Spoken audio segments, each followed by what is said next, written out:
All right, today I want to continue giving you my 4-step plan for leading great team meetings. This is going to elevate the decisions you make. It's also going to elevate the credibility you have as a leader on your team. Your team will love team meetings if you lead them through these 4 steps. Now, this is the 3rd video. We're on the 3rd step. I encourage you to go back and watch the first 2 videos so you can kind of pick up and kind of see where we're going. It'll make more sense if you watch those 2 videos before this one.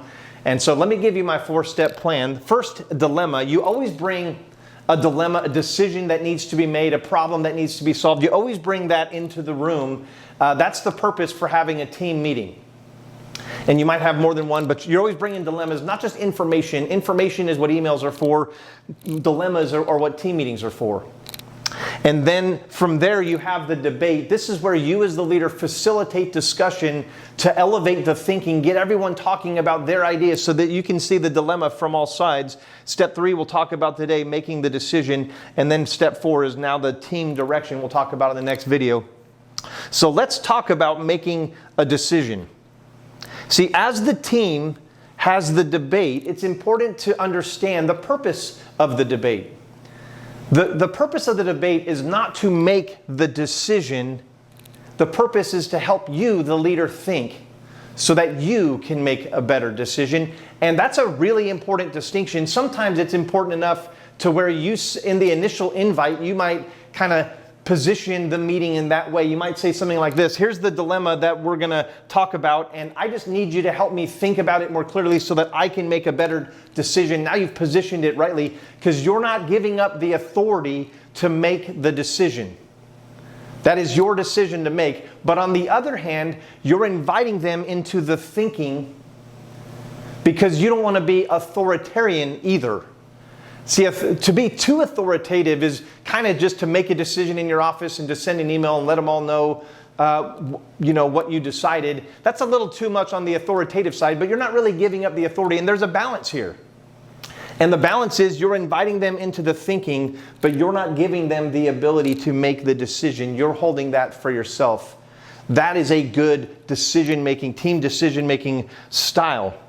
And so you're not giving up the authority to make the decision. As a matter of fact, the word authority means the ability to end an argument. And when you're ready to end the debate, you've kind of heard it from all sides and you know what you're going to do. You've kind of made your decision. Then here's what you do. You just tell the room, hey team, thank you so much for helping me think. I think I know what we're going to do. Here it is. And you lay out the decision. Couple important things. Number 1, it is okay to make a decision while the debate is still in the room and hanging in the air. You do not have to wait for the room to kind of move towards consensus.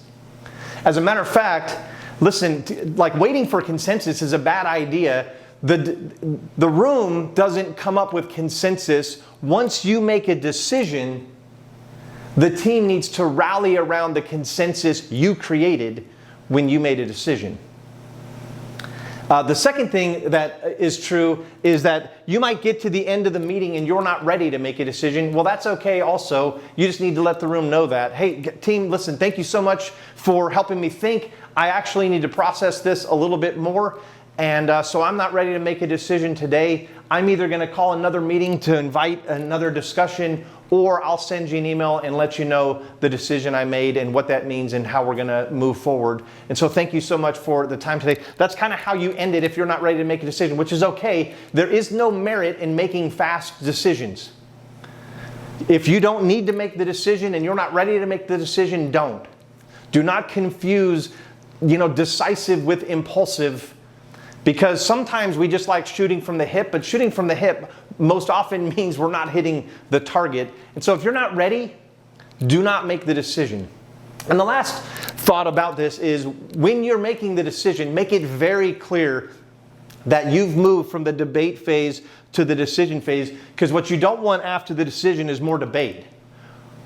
The decision should create the consensus because now we've decided the team's direction, which we'll talk about in our next video.